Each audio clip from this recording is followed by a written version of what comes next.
A área da botânica que estuda os tecidos é chamada de histologia vegetal, ou também chamada de fitohistologia, ok?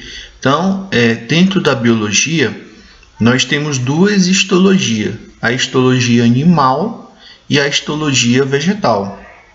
Convido agora vocês a conhecerem sobre os tecidos, os principais tecidos vegetais, ok? Bom, primeiramente, para a gente falar do processo de formação dos tecidos, a gente tem que relembrar algumas etapas da germinação das sementes, ok? Então, todo mundo aqui já fez alguma vez na vida esse experimento de levar para casa um grão de feijão ou mais de um grão ali dentro de um algodão molhado, embebido em água, colocado num copo.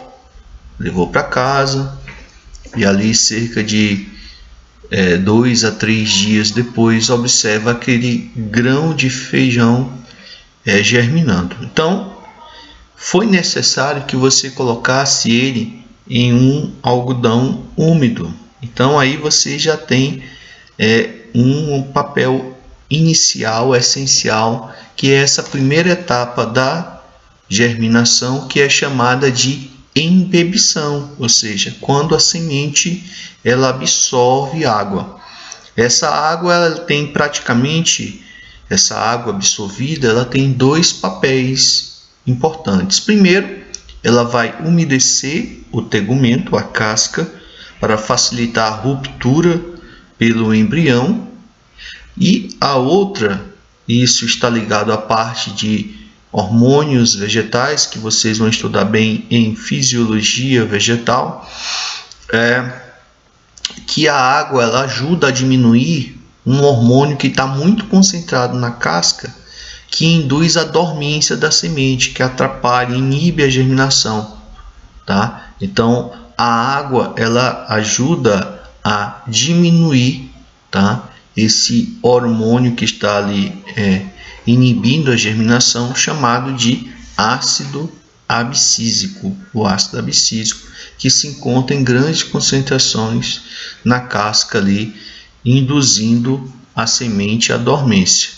Então, no momento que ocorre esta embebição, em que reduz a quantidade desse ácido abscísico, isso estimula com que o embriãozinho que está lá dentro, ele comece a aumentar em número de células, e aí ele vai provocar a ruptura, tá?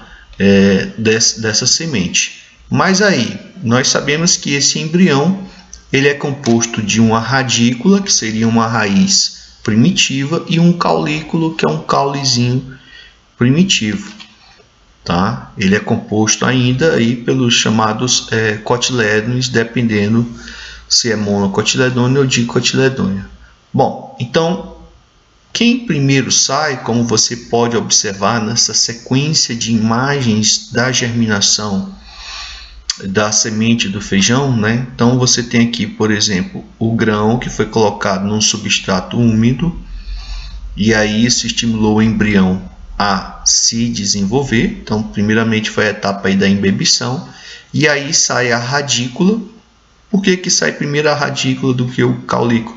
Para já ajudar o embrião a se fixar no substrato e começar a absorver os primeiros nutrientes, minerais, água também. E em seguida sai o caulículo, como você pode observar aqui, sai o caulículo, até que ele consiga colocar aqui a cara fora. E aí você vê aqui que já começa a aparecer aí, né, os primórdios foliares. Os primórdios foliares aí, ou seja, as primeiras folhas aí já começam a aparecer e ganhar destaque, tá certo? Então essa seria a sequência aí de germinação. Bom, nesse cenário nós temos dois tipos de germinação. a germinação hipógea e a epígea. Então, qual a diferença aqui? Hipo quer dizer abaixo, gé é a terra, vem de gel, e epígea acima da terra. O que tem a ver isso? Então, olha só, numa monocotiledônia, por exemplo, como o milho, primeiramente sai a radícula, depois o caulículo. Só o que acontece? Durante todo o processo de germinação, o cotilédone, tá? Ele vai permanecer todo o tempo dentro do solo. Então, essa germinação aqui do milho é o que nós chamamos de hipógea. Já a do feijão, os cotilédones, durante o processo de germinação, eles vão sair junto com os primeiros primórdios foliares, e aí eles vão ficar posicionados fora da terra. Então, essa é a germinação que nós chamamos de epígea. Professor, dá para apontar uma vantagem entre a hipógea e a epígea? A hipógea ela é mais vantajosa. Essa que acontece no milho, por exemplo. Por quê? Porque o cotilédone ele é rico em açúcares, então ele fica protegido aqui dos herbívoros, invertebrados herbívoros aqui que estão doidos para saborear uma estrutura rica em carboidratos. Então, nesse aspecto, a germinação hipógea ela é vantajosa perante a germinação epígea. E aí vocês viram também alguns termos novos, porque essas partes da semente vocês já conhecem da aula de sementes. Alguns termos novos aqui que foi colocado aí na forma de uma observação: o epicótilo e hipocótilo. O que é isso? Veja só. Durante a germinação, o caule, enquanto tem o cotilédone, ele apresenta dois segmentos. Um entre a raiz e o cotilédone, nós chamamos de hipocótilo, e outro entre o cotilédone e as primeiras folhas. Nós chamamos isso aqui de epicótilo. O hipocótilo fica mais abaixo e o epicótilo fica mais acima, ok? Bom, então aqui inicia-se o desenvolvimento da planta, tá? Esse videozinho aqui, ele ajuda você perceber aí a semente do feijão, ela em processo de germinação, com a saída primeiramente da radícula, tá certo? Já começa a se formar aqui, pelos absorventes e outras raízes, e aí saiu o caulículo, os cotilédones acima do solo, caracterizando aqui o processo de germinação epígea, e aí surgem as primeiras folhas, e aqui a planta começa a fazer fotossíntese, e aí vai embora, ok? Ou seja, toda aquela energia inicial para promover aqui a saída da radícula, a saída do caulículo, dependeu dos nutrientes energéticos que ficaram armazenados aqui no cotilédone, até que a planta lançasse as primeiras folhas, começasse a fazer fotossíntese, e aí começa a ganhar independência, ok? Bom, nesse momento aí começa a se formar os tecidos vegetais. Esses tecidos vegetais nós dividimos em tecidos embrionários e tecidos permanentes. Esses tecidos embrionários nós chamamos de meristemas ou tecidos meristemáticos. Eles têm a função de originar todos os outros tecidos, tá? Eles ficam em constante divisão mitótica. Aí tem dois tipos, os primários e os secundários, que eu já mostrarei a diferença entre eles. Esses tecidos meristemáticos eles vão originar os tecidos permanentes, como epiderme, esclerênquima, colênquima, parênquima, xilema e floema. Vamos estudar cada um desses tecidos aí, começando aí com os tecidos meristemáticos. Essa aqui é a organogênese vegetal. Fala-se muito na organogênese animal, aqui é a organogênese vegetal. Ou seja, os primeiros tecidos que são formados a partir das células do embrião, que ele chama de promeristema, vai originar os tecidos meristemáticos primários, aqueles primeiros que se formam, a protoderme, o meristema fundamental e o procâmbio. Essa protoderme ela vai formar o tecido permanente epiderme. O meristema fundamental vai originar os tecidos fundamentais, que é todos que terminam em ênquima, daqueles que eu mostrei no slide anterior, que é o parênquima, o colênquima e o esclerênquima. E o procâmbio, que vai formar os vasos condutores de seiva, xilema e floema primários. Tá bom? Acontece que na raiz e no caule de dicotiledôneas e gimnospermas apenas ocorrerá o crescimento secundário a partir desse tecido aqui chamado de felogênio, tá? Que deriva diretamente do parênquima, e o câmbio vascular, que diferencia isso aqui origens do procâmbio. Esse felogênio vai formar o suber, que é uma casca característica da raiz do caule, e a feloderme. E o câmbio vascular vai formar floema e xilema secundário. Bom, então esse é o organograma, a organogênese normal aí das plantas angiospermas, das plantas que apresentam crescimento secundário. Tem esse periciclo também, que será mostrado mais na frente a função dele, que é um tecido encontrado na raiz. Bom, então começando aí primeiro caracterizando os tecidos meristemáticos, tá? Os chamados meristemas. Esses tecidos eles são caracterizados por apresentar células pequenas, homogêneas, paredes finas, núcleo volumoso e totipotentes, ou seja, com elevada capacidade mitótica e de se diferenciar em todos os outros tecidos, os outros tipos celulares. É o equivalente aqui, os tecidos meristemáticos, é o equivalente em animais que a gente chama de células-tronco, ok? Bom, e aí nós temos os 3 clássicos tecidos meristemáticos primários, que é a protoderme, o meristema fundamental e o procâmbio.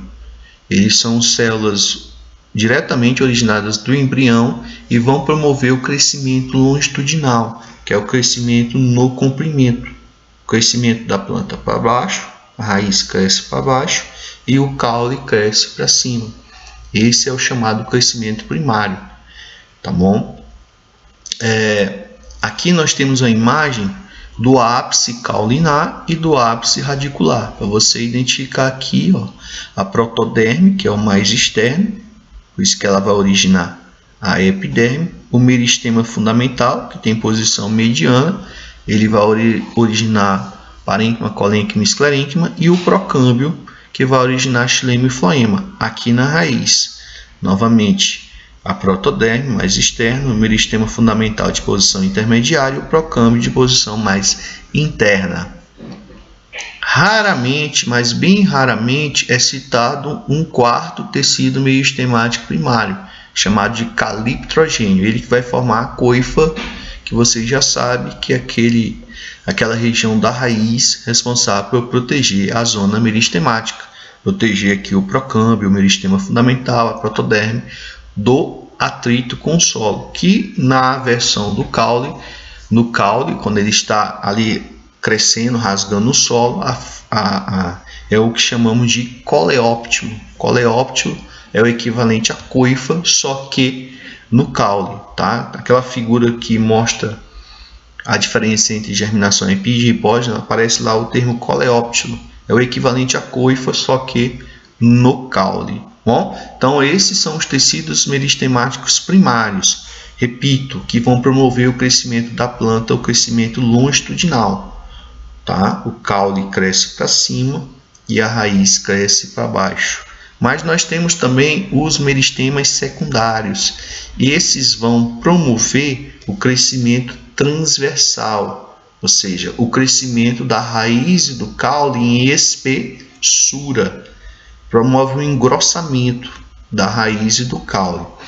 Lembrando que esse crescimento secundário ele só acontece nesses dois órgãos, na raiz e no caule, não tem na folha, ok? E ele só vai acontecer na raiz e no caule das gimnospermas e das dicotiledôneas, das angiospermas dicotiledôneas.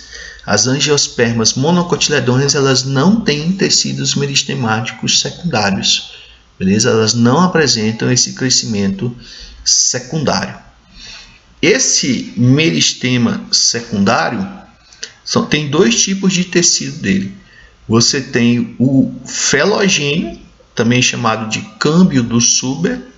Esse felogênio ele vem da desdiferenciação do parênquima, que é um tecido permanente. O que é essa desdiferenciação? A célula do embrião a gente chama ela de indiferenciada. Quando ela se diferencia, ela vira uma célula permanente. Parênquima, por exemplo, é uma célula diferenciada. Quando uma célula adulta volta a ser embrionária, ou seja, volta a ter atividade mitótica, a gente diz que ela se desdiferenciou. E aí ela se torna uma célula meristemática. Então, por exemplo, aqui, fazendo o corte transversal do caule de uma planta, de uma dicotiledônea, a gente observa aqui que as células do parênquima são elas que vão originar esse tecido aqui, né, essa faixa aqui no verde mais intenso, que é o felogênio. Tá bom? Ele que vai formar um tecido para fora chamado de suber, que é a casca. Aquela casca que o pessoal faz chá, casca da aroeira, casca da goiaba. Então, aquela casca é o suber, é um tecido morto. Aí tem o felogênio e a feloderme, que vão formar o conjunto, a chamada periderme, que vai ser a parte mais externa, porque nessas plantas a raiz e o caule, o suber, ele substitui a epiderme, beleza? E então você percebe aqui que há um aumento em espessura, porque formam mais camadas de tecidos. E o câmbio, ele vem diretamente do procâmbio, ele vai ser responsável, tá, para formar mais vasos de xilema e de floema. Tá aqui o câmbio interfascicular e o câmbio fascicular. Ambos têm a função de formar mais canais de xilema e de floema. E o xilema é o que vai ser o mais responsável por aumentar em espessura, principalmente no caule, tá bom? Por isso que por exemplo, certos padrões de caule que engrossam bastante, como os troncos, daí que você retira ali a madeira para fazer móveis e outras coisas, para fazer papel.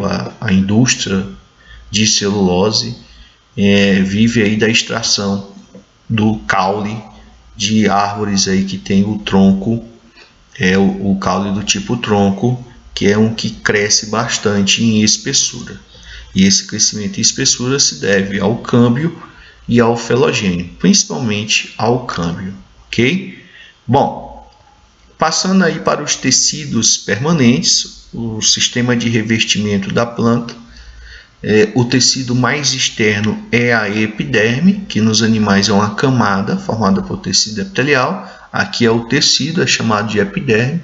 Essa epiderme constitui aí o sistema dérmico dessas plantas, praticamente todos os órgãos, raiz, caule, folha, flor, tá? Frutos e sementes. É uma camada uniestratificada, beleza? Tem a função aí de proteção, tá? Por ser o mais externo, proteção, revestimento e arejamento, porque é nele que ocorrem as trocas gasosas, tá? A partir de anexos que eu vou já mostrar, chamados de estômatos. A epiderme é um tecido formado por células vivas justapostas e sem cloroplastos. Justapostas é unidas. Sem cloroplastos, porque a epiderme não é papel dela fazer fotossíntese. Isso é o papel de um outro tecido chamado de parênquima. Aí você pode estar estranhando assim, professor, células vivas? Não, todo tecido é formado por células vivas. Em plantas, não. Em plantas nós temos alguns tecidos que as células, a parte viva delas, o protoplasma, que é o conjunto membrana, citoplasma, núcleo, ele se desintegrou e ficou apenas as paredes celulares. Então nós temos alguns tecidos mortos no corpo da planta, mas que têm função, eles são mortos estrategicamente no desenvolvimento da planta. Um eu já citei aqui, que foi o suber. O outro é o xilema. O xilema também é um tecido que só existe as paredes celulares, não tem membrana, citoplasma e núcleo nas células. A importância, por exemplo, no xilema para a passagem da seiva bruta.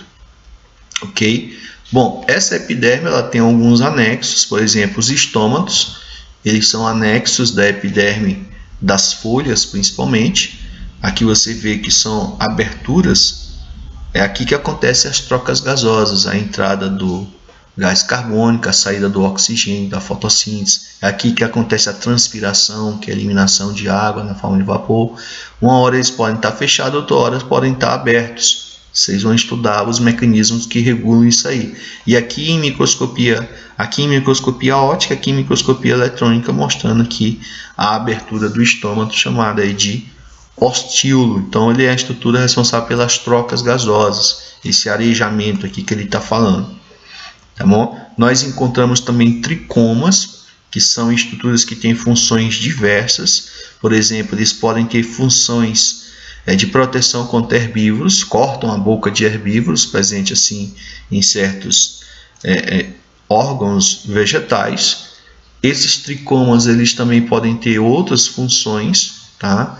Falando aí de mais alguns anexos, eles podem, por exemplo, em plantas carnívoras, insectivas, essas estruturas aqui que produzem enzimas digestivas são chamadas de tricomas digestivos. Então ele vai desde a função de proteção em algumas plantas, em outras ele tem a função digestiva em caso de plantas carnívoras, liberar enzimas digestivas.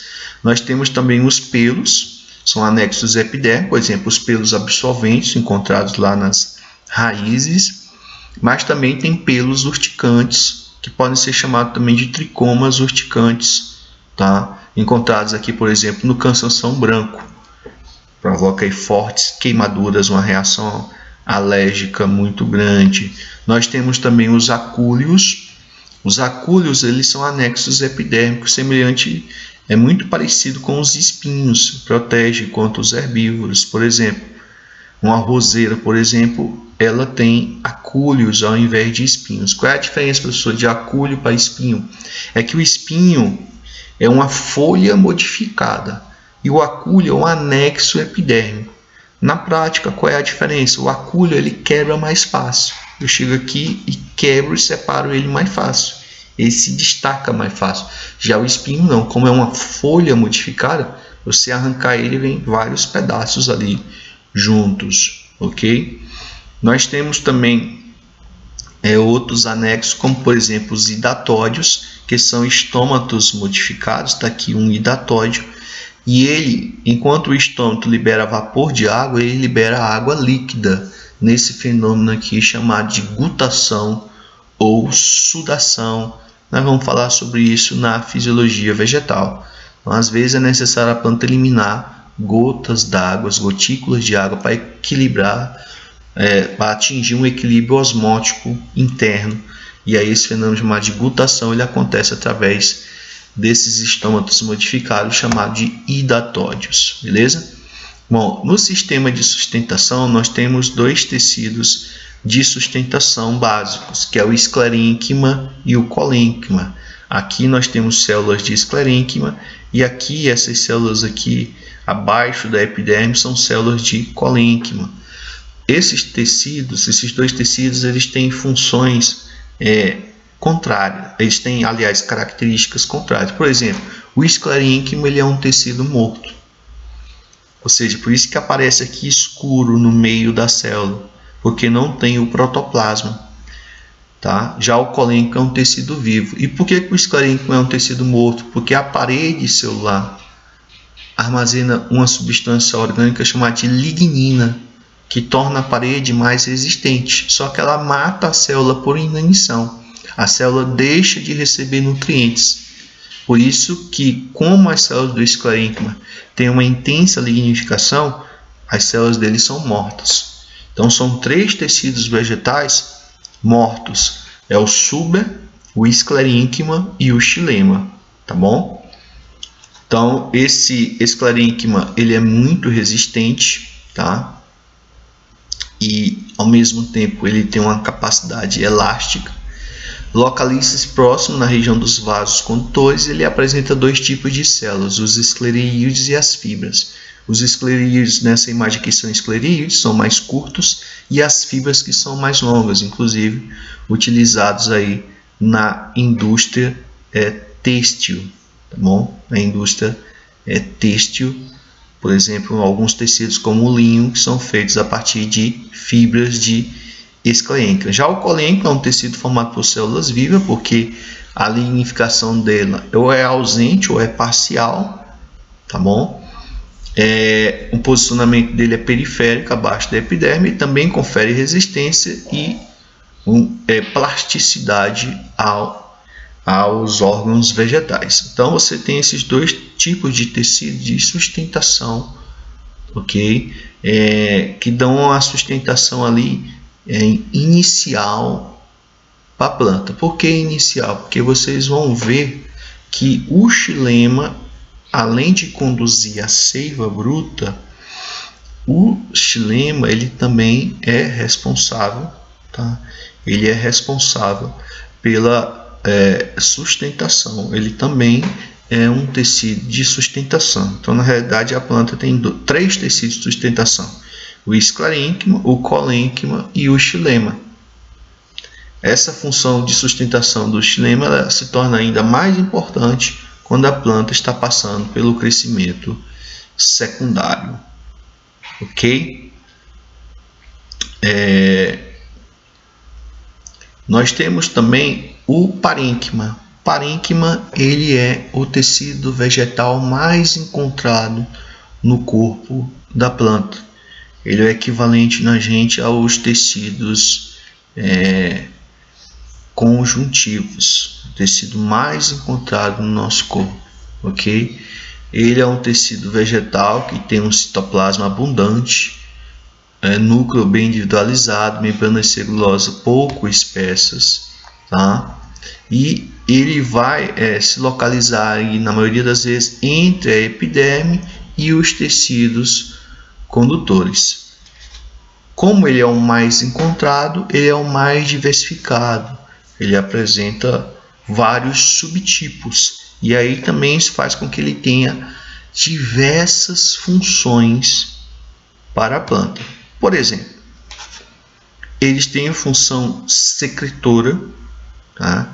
Secretar substâncias, por exemplo, o néctar produzido ali nas folhas, nas flores, ele é produzido a partir de células de parênquima. Então, são parênquimas com função secretora.